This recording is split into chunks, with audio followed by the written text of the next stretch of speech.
क्या आप कभी कभी अपने दिमाग के पिंजरे में फंस जाते हैं और फिर चिंता और डर से भर जाते हैं? क्या आप नाकाम होने पर खुद को कोसने लगते हैं या फिर दर्द से भागने की कोशिश करते रहने पर भी उससे पीछा नहीं छुड़ा पाते? बहुत से लोगों को लगता है कि वे उतना नहीं कर पा रहे हैं जितना वे कर सकते हैं, इसलिए वे हमेशा काम करते रहते हैं जिससे उनके हालात और खराब हो जाते हैं। यह कुछ ऐसी समस्याएं हैं जिनसे हर कोई परेशान है।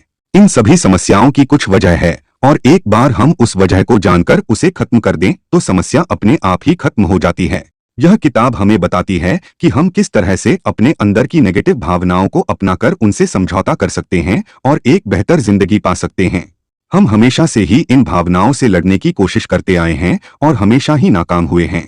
यह किताब हमें बताती है कि किस तरह से इस तरह की भावनाओं को अपना लेने से आप उन पर जीत पा सकते हैं। इसे पढ़कर आप सीखेंगे तनाव की असल वजह क्या है, हम किस तरह से खुद को कैद में रखते हैं और कैसे उससे आजाद हो सकते हैं, खुद को अपना दोस्त बनाकर किस तरह से आप मुश्किल वक्त से खुद को निकाल सकते हैं।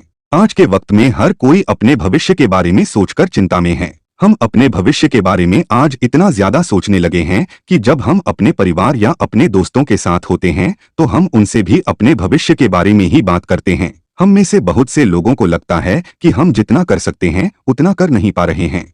हमें लगता है कि हमें आज जहां पर होना चाहिए था वहां पर हम नहीं हैं और जैसे हारना तो हमारी किस्मत में लिखा हुआ है। जब हम इस तरह से सोचते हैं तो हम हमेशा भागने की ताक में रहते हैं। हम एक जगह से निकलने के बाद दूसरी जगह पर जाने के बारे में सोचते हैं, एक काम को पूरा करने के बाद दूसरा काम करने के बारे में सोचते हैं। हम हमेशा अपनी चिंताओं के बारे में सोचते रहते हैं, अपने प्लान, अपने भविष्य और भविष्य में आने वाली समस्याओं के बारे में सोचते रहते हैं। लेकिन क्या आपने कभी सोचा है कि हम ऐसा क्यों करते हैं? क्यों हम हमेशा भागने की और काम करते रहने की कोशिश करते रहते हैं जबकि उससे हमें सिर्फ निराशा ही मिलती है? कहीं ना कहीं इसमें हमारी सभ्यता का दोष है। हमारी सभ्यता हमारे दिमाग में हमेशा मेहनत और कामयाबी की बातें डालती रहती है और हमें बताती रहती है कि हम जहां भी हैं हमें और मेहनत करने की जरूरत है। पश्चिमी सभ्यता में एडम और ईव की एक कहानी है जिसमें एडम और ईव स्वर्ग में रहा करते थे।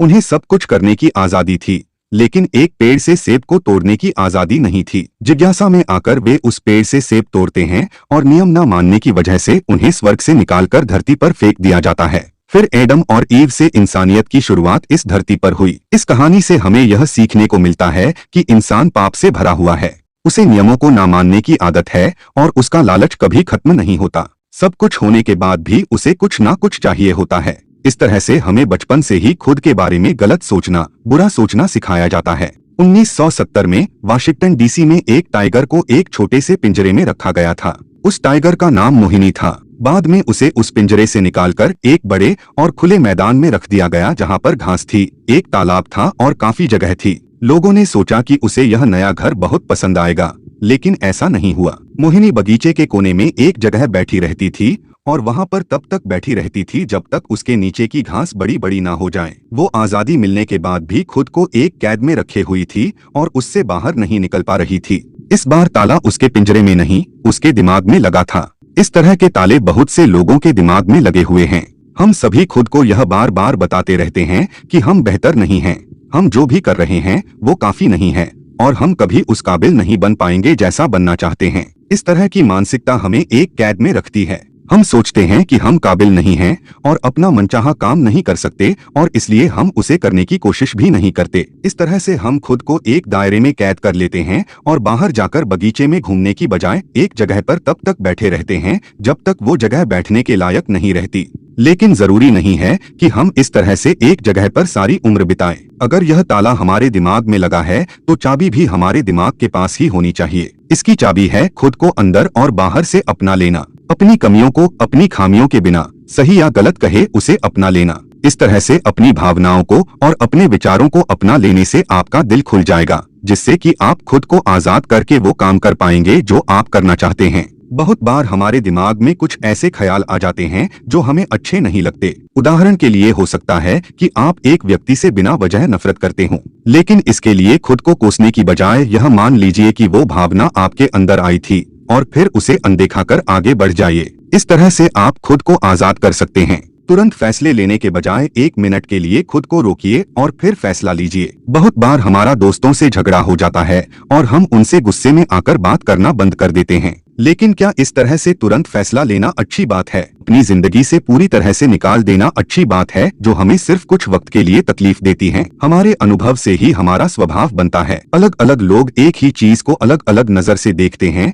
क्योंकि उनका अनुभव उसे लेकर अलग रहा है। इसलिए अनुभव से भागने का मतलब आप अपने स्वभाव को बनाने से भाग रहे हैं। जब आप अपनी दर्द भरी यादों को भुलाने की कोशिश कर रहे होते हैं तो कहीं ना कहीं आप उनसे सीखने की बजाय उनसे भागने की कोशिश कर रहे होते हैं। ऐसे हालात में आप खुद से यह पूछ सकते हैं, मैंने उस समय क्या किया होता जिससे मुझे यह सब नहीं सहना पड़ता। इस तरह से आप उससे सीख सकते हैं। बहुत से लोग हालात बदलने की कोशिश करते हैं। कभी कभी उन्हें लगता है कि उनका हालात पर कोई काबू नहीं है। उदाहरण के लिए, अगर आपके सामने आपका पसंदीदा खाना रखा हो तो हो सकता है कि आप उसे तुरंत निगलने की कोशिश करें, लेकिन ऐसे हालात में आप 1 मिनट तक रुककर अपनी भावनाओं पर ध्यान देकर कुछ बेहतर फैसले ले सकते हैं। उदाहरण के लिए, जब आप एक बर्गर को अपने सामने रखा हुआ देखें तो हो सकता है आप डाइटिंग के बारे में भूलकर तुरंत उसे खा लें और बाद में आपको इसका पछतावा हो। लेकिन ऐसे हालात में 1 मिनट तक खुद को रोकर अपनी भावनाओं को समझने की कोशिश कीजिए कि आप इस समय क्या महसूस कर रहे हैं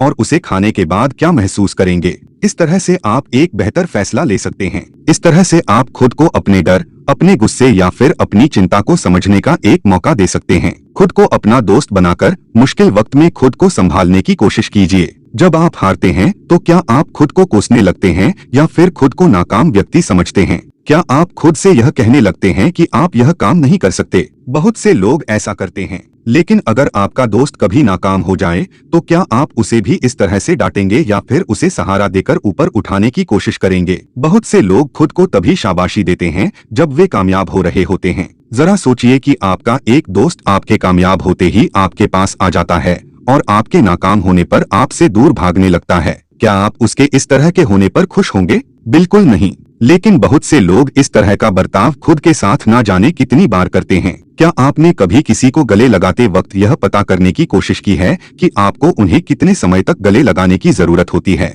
या फिर जब आप किसी अजनबी की आंखों में देखते हैं तो कितनी देर तक देखने के बाद आपको अजीब सा महसूस होने लगता है? या फिर बारिश में कितनी बूंदें आपके चेहरे पर गिर रही हैं? बहुत से लोग इस तरह की भावनाओं पर ध्यान नहीं देते। जब आप हमेशा यह सोचते रहते हैं कि आपको अब कहाँ जाना है और क्या करना है, तो आप खुद को जिंदगी की इन छोटी छोटी खुशियों से दूर कर लेते हैं। साथ ही आप खुद को बेहतर तरह से जानने का एक मौका खो देते हैं। जब आप यह महसूस करने की कोशिश करते हैं कि आपके आसपास की चीजें छूने में कैसी लगती हैं, तो आप खुद को इस दुनिया से जोड़ते हैं। खुद को तराजू में तौलने से आप दर्द से तो आजाद हो सकते हैं, लेकिन इसके नुकसान भी हैं। कभी कभी हम खुद को गलत काम करने के लिए डांटते हैं क्योंकि हमें लगता है इस तरह से हम खुद को गलती करने से रोक सकते हैं और आगे से खुद को दर्द से आजाद कर सकते हैं। लेकिन खुद को दर्द से आजाद करने के बारे में सोचना गलत है क्योंकि इससे हम सहानुभूति की भावना खो देते हैं। जरा सोचिए, अगर आपको दर्द महसूस नहीं होता तो क्या आप किसी के दर्द को समझ पाते? क्या आप अच्छे रिश्ते बना पाते?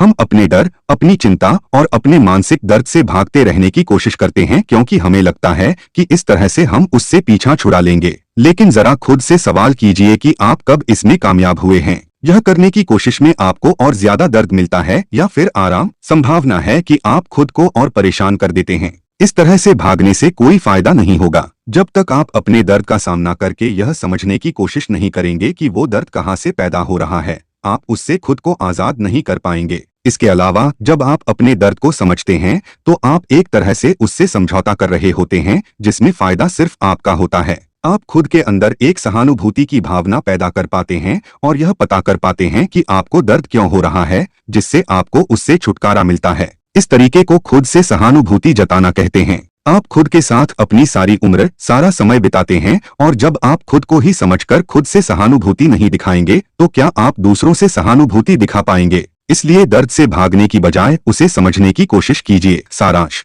आज की दुनिया में तनाव बहुत ज्यादा है और हर कोई अपने हालात से खुश नहीं है। लोग खुद को काबिल नहीं समझते और इसलिए हमेशा खुद को ज्यादा काम करने के लिए मजबूर करते रहते हैं, जिससे वे और परेशान हो जाते हैं। लेकिन अगर एक बार आप खुद से दोस्ती कर लें और अपनी भावनाओं को पूरी तरह से अपना लें तो आप एक बेहतर जिंदगी पा सकते हैं। क्या करें? खुद को व्यस्त दिखाकर यह मत साबित करने की कोशिश कीजिए कि आप काम कर रहे हैं। हम में से बहुत से लोग भागदौड़ करते हुए अपनी जिंदगी बिताते हैं। वे लोग ऐसा करके खुद को परेशानियों से दूर रखने की कोशिश करते हैं। उन्हें पता होता है कि अगर हम खाली बैठेंगे तो वे पुरानी यादों में परेशान हो जाएंगे। लेकिन अगर वे अपने इस दर्द को अपना लें तो वे खुद को बिना मतलब के काम करने से रोक सकते हैं। आप सुन रहे थे रेडिकल एक्सेप्टेंस, जिसकी लेखिका है तारा ब्रैच। ये समरी आपको कैसी लगी? इस पर अपने सुझाव, परेशानियां या किसी नई समरी को ऐड करने के लिए हमें कॉन्टैक्ट अस से संदेश भेजें। तब तक के लिए सुनते रहिए और हर रोज आगे बढ़ते रहिए।